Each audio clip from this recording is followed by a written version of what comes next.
안녕하십니까? 나의 노래가 되신 하나님, 오늘 그분을 함께 찬양하고 또 그 찬양으로 인하여 우리의 마음이 주님께로 인도됨을 인하여 하나님께 또 그 찬양의 사역을 감당하시는 우리 찬양대원께 깊이 감사를 드립니다. 정말 이 찬양처럼 살았으면 좋겠어요. 오늘 우리의 노래의 모든 내용들이 꼭 하나님의 아름다운 사랑으로 가득 넘쳐지고 채워지기를 간절히 소망합니다. 또 오늘 주님께서 이 예배의 시간으로 저희들을 인도하여 주셨습니다. 이 예배의 시간을 통해서 다시 한번 성령께서 우리에게 가장 필요한 것을 채워주시고 또 인도하시는 귀한 시간이 되기를 간절히 소망합니다. 오늘은 누가복음 18장 35절에서 43절까지의 말씀입니다. 누가복음 18장 35절에서 43절까지의 말씀입니다. 여리고에 가까이 가셨을 때에 한 맹인이 길가에 앉아 구걸하다가 무리가 지나감을 듣고 이 무슨 일이냐고 물은데 그들이 나사렛 예수께서 지나가신다 하니 맹인이 외쳐 이르되 다윗의 자손 예수여 나를 불쌍히 여기소서 하거늘 앞서가는 자들이 그를 꾸짖어 잠잠하라 하되 그가 더욱 크게 소리질러 다윗의 자손이여 나를 불쌍히 여기소서 하는지라. 예수께서 머물러 서서 명하여 데려러 오라 하셨더니 그가 가까이 오매 물어 이르시되 내게 무엇을 하여 주기를 원하느냐.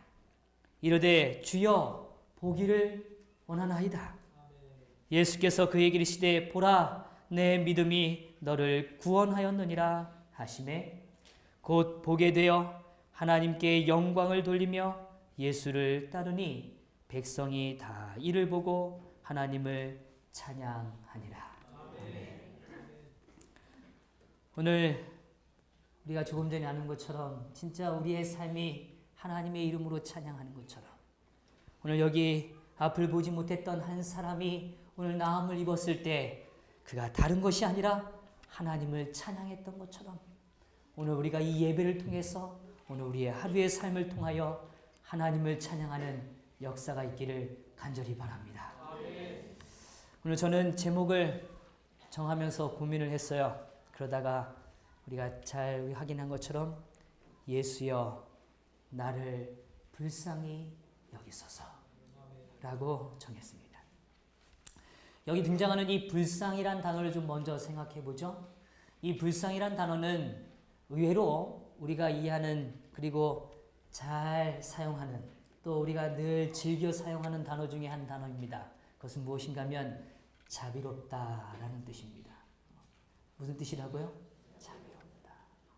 그러니까 이걸 좀 다시 바꾸면 예수여 나를 자비롭게 여겨 주옵소서. 나에게 자비를 베풀어 주옵소서. 그 얘기입니다. 어떤 분들은 얘기해요. 불쌍하다 그러면 왠지 이해하시죠? 먹을 거 없고 입을 거 없고 잘 곳이 없어서 너무 가련해진 상태의 어떤 동정심, 그러한 동정심, 그런 표현에 대해서 불쌍하다 느낍니다. 그런데 오늘 주님께서 오늘 펼쳐주시는 이 말씀 가운데 오늘 이 한 사람이 주님을 향하여 나를 불쌍히 여기소서라고 부르짖는 이 불쌍이라는 이 표현은 그냥 그러한 표현이 아니라 진심으로 뭐 하는 거예요? 자비를 간구하는 아름다운 표현입니다. 저는 오늘 이 시간을 통해서 18장의 마지막 부분에 왔습니다.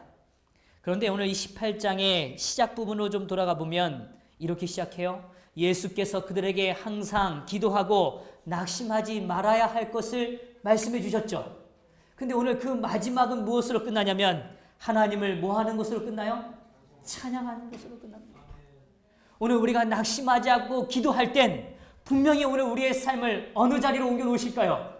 찬양의 자리로 옮겨 놓으실 것입니다. 이걸 믿으셔야 해요. 오늘 이 과정을 하나님은 이루어 주실 것입니다. 우리가 어떠한 삶의 어떠한 형편에 놓일지라도 오늘 우리가 낙심하지 않고 우리가 기도한다면 하나님은 우리의 삶의 자리를 어디로요? 찬양의 자리로 인도해 주실 것입니다. 그런데 저는 이것을 그냥 막연하게 이렇게 이해하기를 원하지 않습니다. 지난 시간 동안 저는 10월과 11월 달을 지나면서 이 18장을 함께 묵상해 왔습니다. 이제 우리의 기억력을 좀 되돌이켜 보려고 합니다. 긴장하지 마시고요. 제가 답을 다 드릴 거예요.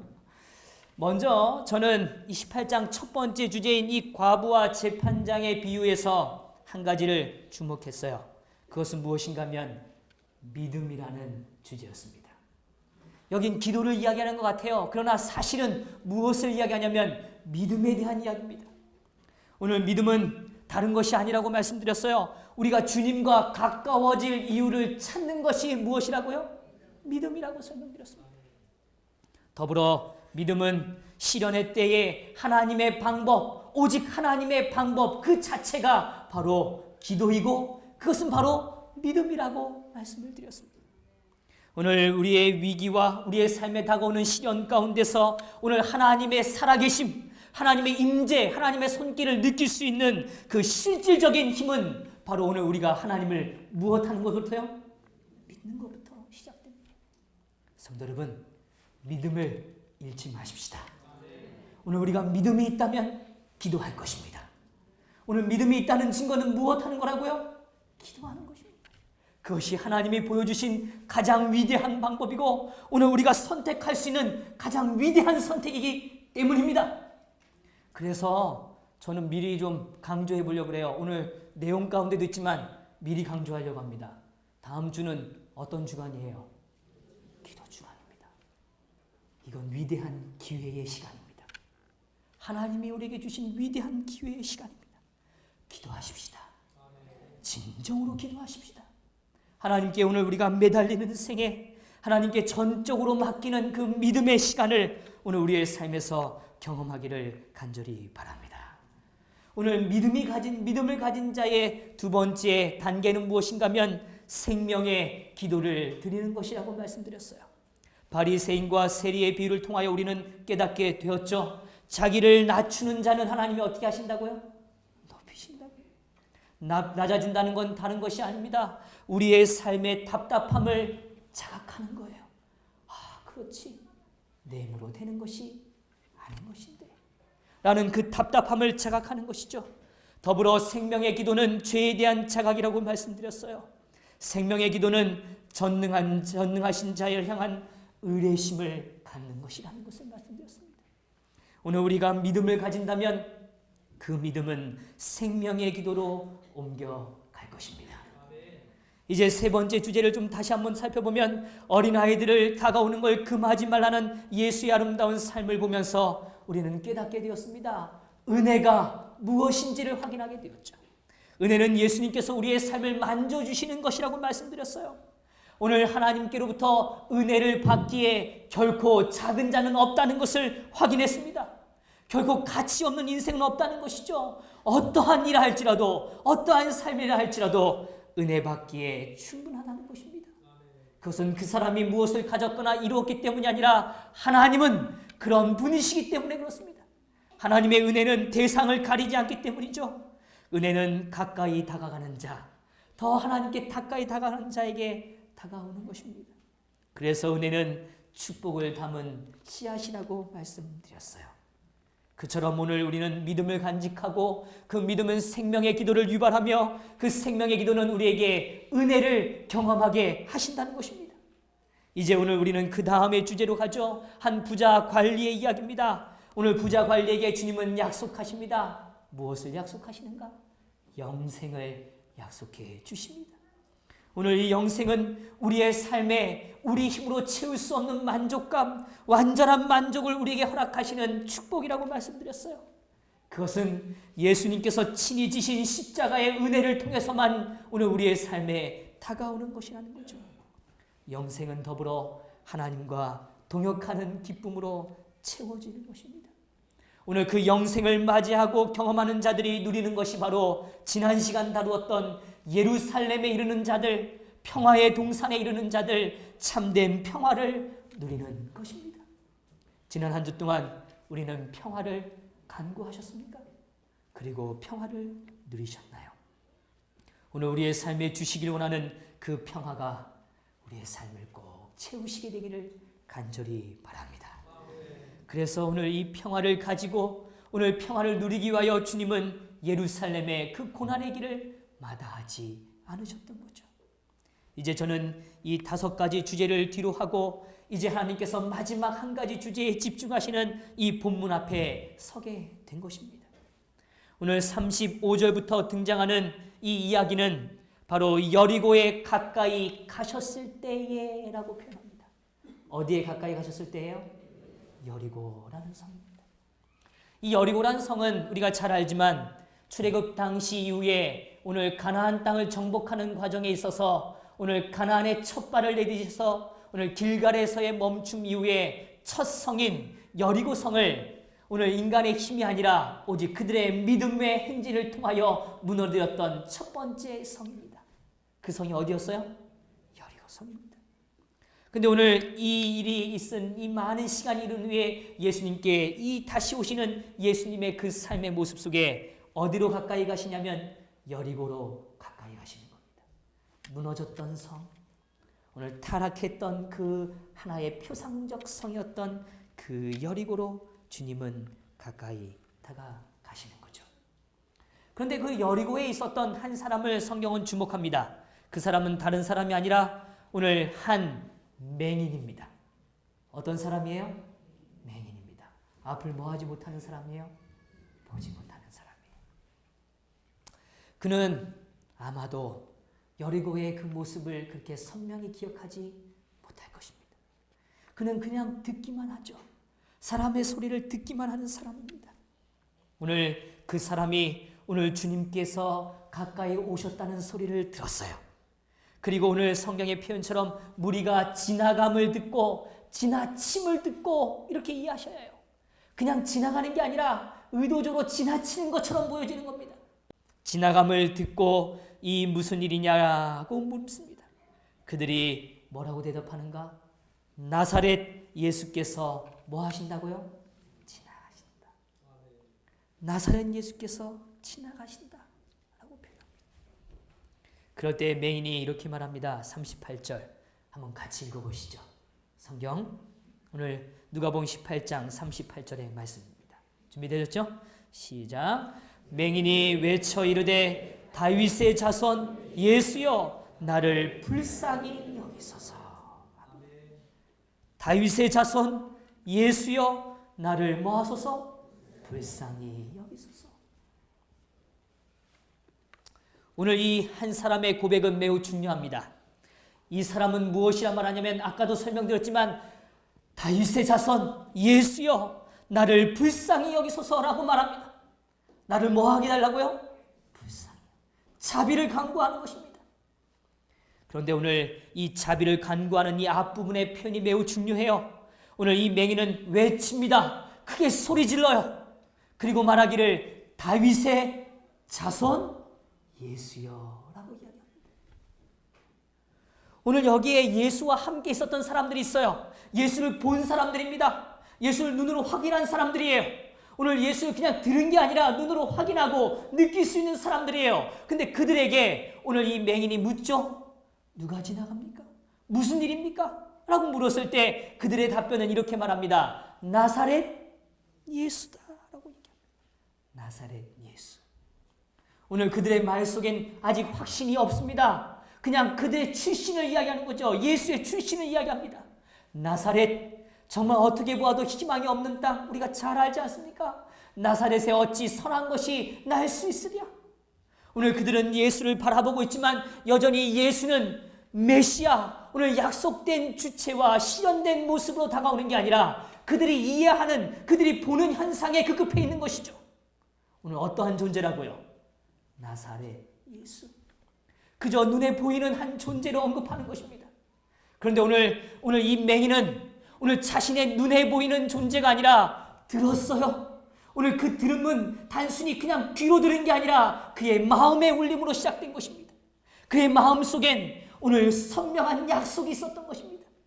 오늘 다윗의 후손으로 오늘 우리의 삶의 용기와 희망과 자비의 주체가 되실 예수께서 오실 것이라는 것을 믿는 믿음, 그 생명의 기도, 그 은혜에 대한 갈망, 오늘 그에 대한 평화에 대한 열망, 그 영생에 대한 간절함을 그 삶에 간직하고 있었다는 것입니다. 그렇기에 맹인은 오늘 이렇게 이야기하는 겁니다. 그는 분명히 나사렛 예수라고 들었지만 그는 크게 소리 외쳐 말하기를 다윗의 자손 예수여 라고 이야기하는 것입니다. 성도 여러분, 오늘 우리는 예수님을 무엇이라고 부르짖고 있습니까? 그저 눈에 보이는 누군가의 삶에 혹은 어떠한 일에 대하여 예수님이 어떤 일을 해주셨기 때문에 오늘 그것이 어떠한 존재라고 이해하고 계십니까? 성도 여러분, 예수님은 약속된 주님이십니다. 그리고 그 약속을 이루어 주신 분이십니다. 오늘 그렇기에 오늘 이 맹인은 눈에 보이는 한 존재가 아니라 그의 마음으로 들려온 한 존재를 부르짖는 것이죠. 그래서 오늘 이렇게 이야기하는 겁니다. 나사렛 예수가 아닌 무엇이라고요? 다윗의 자손 예수요. 다윗의 자손 예수요. 오늘 그랬기에 그는 이제 자비를 간구하는 것입니다. 자비를 간구하는 거예요. 질문 하나 드려보죠. 자비와 은혜의 차이는 무엇입니까? 자비와 은혜의 차이점이요. 물론 글자가 다릅니다. 자비고 은혜죠. 자비와 은혜의 차이는 뭘까? 성경의 여러 부분에 하나님의 사랑을 묘사한, 특별히 디모데 전후서에 하나님에 대한 사랑을 묘사할 때면 바울은 의도적으로 자비와 은혜를 같이 쓰여지고 있습니다. 그냥 은혜만 기록한 게 아니라 의도적으로 자비와 은혜와 평강이 너희에게 있을지어다 이렇게 표현합니다. 사전적인 용어로는 이 자비의 개념은 남을 깊이 사랑하고 가엾게 여기는 것입니다. 정말 사랑하기에 가엾게 여기는 거예요. 또 그렇기 때문에 그에게 혜택을 베푸는 것입니다.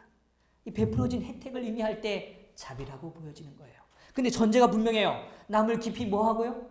사랑하고 그 다음에 가엾게 여기는 것입니다. 근데 은혜는 조금 다릅니다. 사전적 정의에서 은혜는 고맙게 베풀어주는 혜택입니다. 어떻게 해요? 고맙게. 분명히 혜택은 혜택이에요. 그런데 오늘 그 받는 자의 처지가 좀 다르죠. 오늘 자비의 관점은 오늘 그의 삶이 뭐예요? 가여워요. 사전적인 표현으로는요. 가여워요. 그리고 그의 대상은 사랑받는 대상이에요. 물론 은혜라는 건 사랑이 없다는 개념은 아닙니다. 그런데 조금 더 강조하는 건 뭐라고 표현하면 고맙게. 영어 표현은 뭐예요? Thank you. Thank you 하게. 고맙게 느껴지는 베품인 것입니다. 이 부분에 대해서 이 룻 마이어즈 선교사님이 이 완전한 사랑이란 책을 쓰면서 이분은 이렇게 표현해 줬어요. 하나님의 자비란 우리가 받을 만한 형벌을 받지 않게 하시는 것이다. 자, 다시요. 하나님의 자비란 우리가 받을 만한 형벌을 뭐 하지 않게 하는 거라고요? 받지 않게 하는 것이다. 더불어 이렇게 표현해요. 하나님의 은혜란 하나님께서 우리가 받을 만하지 않은 축복을 우리에게 거저 주시는 것이다. 은혜란 우리가 받을 만하지 않은 축복인데 그것을 뭐 하시는 거라고요? 거저 주시는 거라는 것입니다.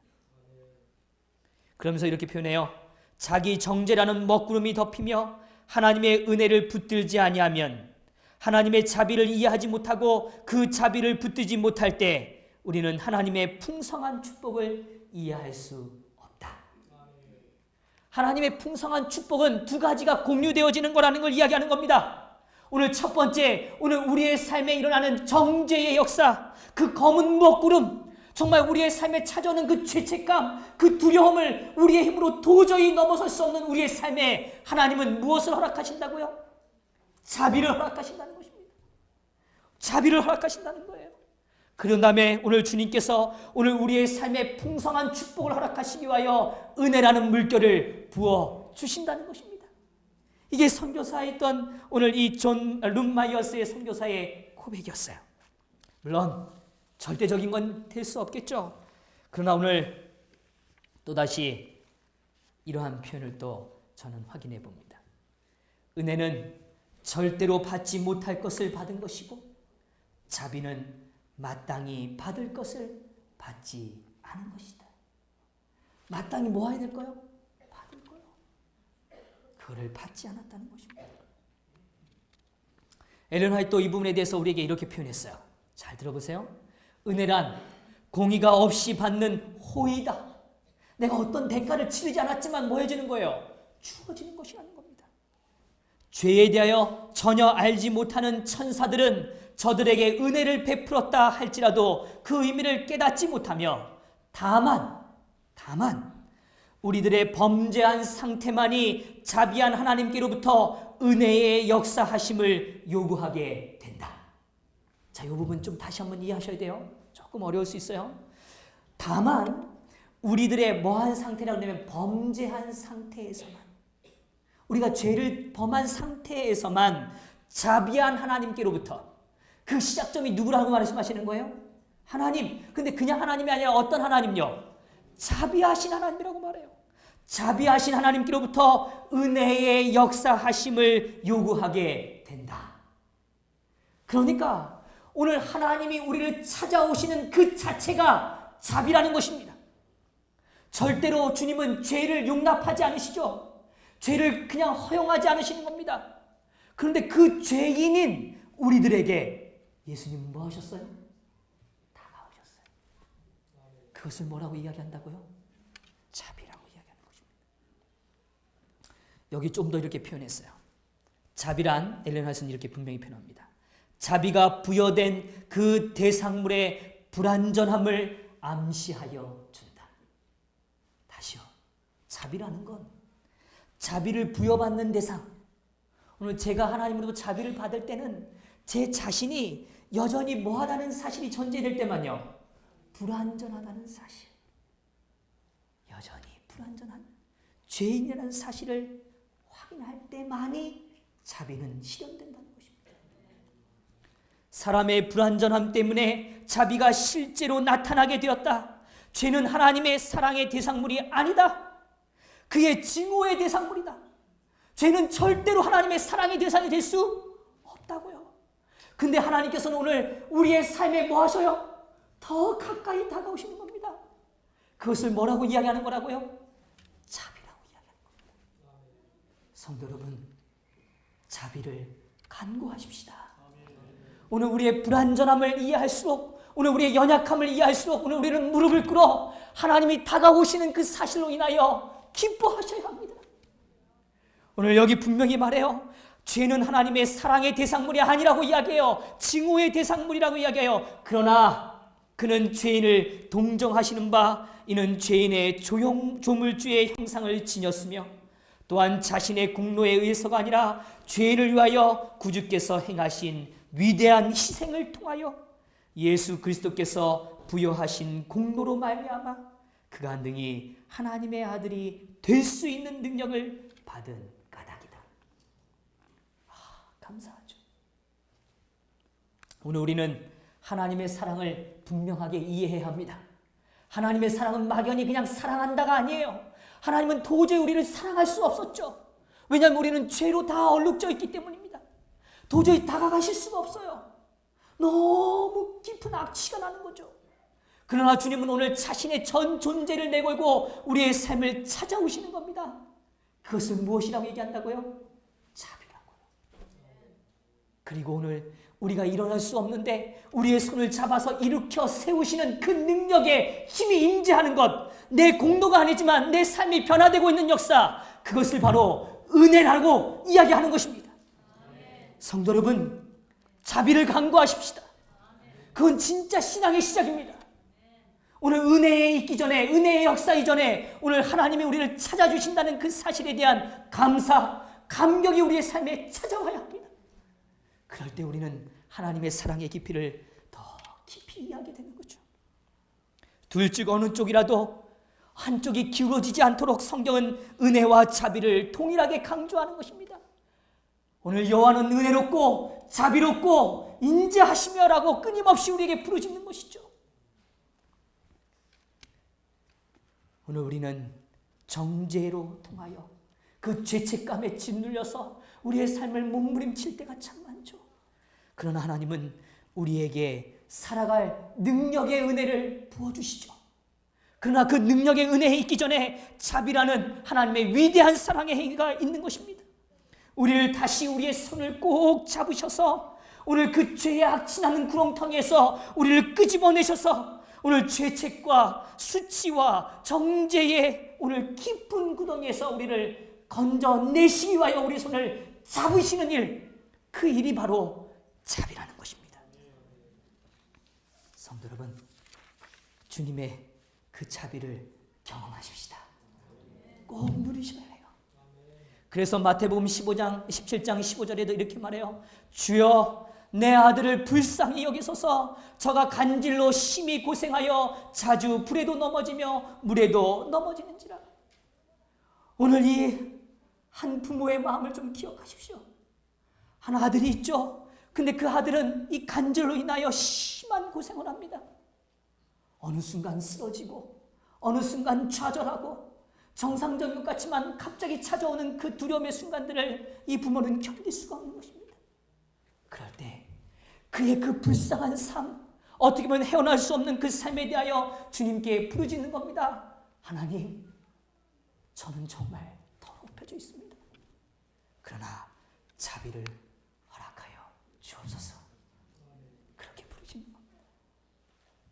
마태복음 15장 22절에도 마찬가지입니다. 가나안 여자 하나가 그 지경에 나와서 소리질러 가로되 주 다윗의 자손이여 나를 불쌍히 여기소서. 내 딸이 흉악한 귀신 들렸나이다. 오늘 그 자신의 사랑하는 딸이 귀신 들렸어요. 얼마나 불행하겠습니까? 얼마나 슬프겠습니까? 그런데 오늘 이 여인이 믿음을 갖고 하나님을 향하여 부르짖는 겁니다. 다윗의 자손이여 불쌍히 여겨 주옵소서. 오늘 우리의 삶을 터치하여 주시옵소서. 오늘 우리의 더러움을 인정하오니 아버지여 깨끗하게 하여 주시옵소서. 그렇게 이야기하는 겁니다. 오늘 주님은 우리에게 자비를 베풀어 주시기를 원하십니다. 그 자비를 꼭 경험하셔야 해요.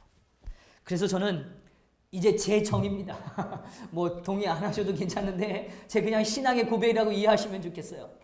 제 마음속의 자비는 오늘 하나님께서 허락하시는 거룩한 문이라고 느껴져요. 근데 이 문은요, 그냥 문이 아니라 자동문이에요. 자동문이에요. 오늘 내가 연약하다고 느끼는, 오늘 나의 삶이 정말 내 힘으로는 감당할 수 없다고 느끼는 그 절망의 무릎 꿇음을 하는 그 순간에 그 센스가 하나님의 문을 열게 되시는 것이죠. 오늘 그 문이 열릴 때, 오늘 이 자비의 문이 열릴 때 하나님은 오늘 우리의 삶에 부정적이고 어두웠던 생각의 문을 닫게 하시는 것입니다. 그리고 새로운 문이 열리는 거죠. 용기와 희망의 문을 열어주시는 것입니다. 그리고 하나님은 은혜의 공간으로 우리를 불러주셔서 우리의 삶에 은혜를 채워주시는 것입니다. 그것이 바로 주님께서 우리의 삶에 허락하기를 원하시는 겁니다. 성도 여러분, 오늘 하나님의 문 앞에 서십시다. 오늘 우리의 연약함 있는 그대로를 다가가셔서 무릎을 꿇으십시다. 그럴 때 오늘 우리의 삶에 문이 열릴 것입니다. 오늘 주님께서 얼마나 우리를 사랑하시는지를 깊이 느끼시게 될 겁니다. 그리고 우리에게 다시 은혜의 문들을 허락해 주실 것입니다. 제가 이제 서론을 끝냈어요. 이거 어떻게 해야죠? 시간이 20분이 넘어가네요. 주보를 좀 확인하시고요. 3가지 주제를 제가 좀 빨리 요약해서 설명을 좀 드려야 될 것 같아요. 주보를 좀 확인해 주십시오. 제가 오늘 이 본문을 묵상하면서 3가지 하나님의 자비의 모습을 확인했습니다. 첫 번째 무엇인가 하면 하나님이 허락하시는 자비는 오늘 다시금 다시 기회를 주시는 하나님의 행위라는 것입니다. 자비라는 건 다시 우리의 삶에 뭘 허락하시는 거라고요? 기회를 주시는 것입니다. 이거 좀 느껴지세요? 그거예요. 오늘 우리가 다시 기도할 수 있는 것, 자비로움 때문입니다. 다시 무릎을 꿇을 수 있는 것, 하나님의 자비로움 때문입니다. 오늘 이걸 기억하셔야 해요. 그래서 오늘 주님께서 허락하시는 그 자비의 모습을 오늘 이 성경을 통하여, 오늘 이 맹인을 통하여 주님은 허락하시는 겁니다. 그 다음에 두 번째 주제는요, 제가 먼저 다 설명드리고요. 한 가지 이야기를 좀 드리죠. 두 번째는 이 자비란 우리의 깊은 간구에 대한 깨달음을 허락하시는 겁니다. 그러니까 정말 우리의 삶에 가장 필요로 되는 것, 그냥 우리가 육적으로 느끼는 필요 말고요, 외형적 필요 말고요, 우리의 마음에 진심으로 우리가 주님께 채워야 하는 부분이 무엇인지를 주님은 깨닫게 하신다는 거예요. 언제요? 자비라는 하나님의 사랑이 우리의 마음에 찾아올 때 말이죠. 세 번째는 자비는 일시적인 회복이 아니라 영구적인 회복입니다. 그냥 한 번 고쳐주시는 거 아니고요, 한 번 문을 여시는 게 아니고요, 우리의 삶의 그 역사가 영원한 삶의 흔적으로 남기를 원하시는 겁니다. 이것이 무엇이라고요? 자비라는 겁니다. 자, 다시 한번 기억하시죠? 자비는 다시금 뭘 허락하시는 거라고요? 기회를 허락하시는 겁니다. 두 번째, 자비는 우리의 진정한 간구를 뭐 하시게 한다고요? 깨닫게 하시는 겁니다. 정말 간구할 걸 간구하게 만드시는 거죠. 세 번째요, 자비는 어떤 거라고요? 일시적인 게 아니라 뭐 하는 거라고요? 영구적인 거라는 것입니다. 자, 제가 그런 의미에서 본문 하나만 좀 빨리 찾겠습니다. 괜찮으시죠? 예, 빨리 한 찾겠습니다. 열왕기하 2장에 있는 말씀입니다. 열왕기하 2장에 있는 말씀이에요. 열왕기하 2장에 보면 어떤 이야기가 등장하냐면, 엘리사가 엘리야로부터 받는 귀한 축복의 성령의 연결점을 받는, 성령의 역사를 경험하는 장면이에요. 그럴 때 엘리사가, 여기 성경의 표현을 좀 빌려 읽어드리면 2장 9절, 건너매 엘리야가 엘리사에게 이르되 나를 내게로 데려감을 당하기 전에 내가 내게 어떻게 할지를 구하라. 마치 맹인에게 오늘 주님께서 무엇 해주기 원하니? 라고 묻는 것과 같아요. 그런데 여기 이렇게 표현해요. 그럴 때 여기 엘리사가 이르되 당신의 성령이 하시는 역사가 몇 배나요? 갑전이나 내게 있게 하소서. 갑전이나 내게 있게 하소서. 그리고 나서 오늘 주님께서 그 엘리사를 통하여 역사하시는 아주 두드러진 한 역사 이야기가 무엇이냐면, 오늘 우리가 이 누가복음에서 발견하는 이 여리고 사건과 관련된, 여리고란 한 지역에서 일어난 사건입니다. 이 당시는 이미 출애굽 이후의 사건이죠. 여리고가 다 뭐해진 다음에요? 무너진 다음이에요. 근데 그 여리고의 사람들이 다시 정착하기 시작합니다. 살기 위해서요. 근데 그 여리고의 그 근방에 누구도 있었냐면, 하나님을 따르는 선지자 학교 학생들도 있었던 거예요. 그 학생들이, 또 거기에 있는 사람들이 성경의 모습을 보면 19절에 이렇게 표현해요. 그 성읍 사람들이 엘리사에게 말하되 우리 주인께서 보시는 바와 같이 이 성읍의 위치는 좋으나, 성읍의 뭐는 좋아요? 위치는 좋은데 물이 나쁨으로 토산이 익지 못하고 떨어지나이다. 토산이 익지 못합니다. 그럴 때 엘리사가 이르되 새 그릇에 소금을 담아 내게로 가져오라 하매 곧 가져온지라. 엘리사가 물 근원으로 나아가서 소금을 그 가운데 던지며 이르되 여호와의 말씀이 내가 이 물을 어떻게 했어요? 고쳤으니 이로부터는 다시는 죽음이나 열매 맺지 못함이 없을지어다 하셨느니라. 하니 그 물이 엘리사가 한 말과 같이 고쳐져서 언제까지요? 오늘까지 이르느니라. 오늘 이 부분에 대해서 분명히 엘렌 화이트는 이야기합니다. 여리고는 회복할 이유가 없었다고 이야기해요. 근데 오늘 주님께서 오늘 그들의 간절함을 들으시사 오늘 그곳에 대하여 하나님은 새로운 생명력을 부여하셨다고 이야기합니다. 그러면서 여기 이렇게 표현해요. 여리고의 물을 고친 것은 사람의 지혜로 된 것이 아니요 놀라운 하나님의 관여로 이루어졌다.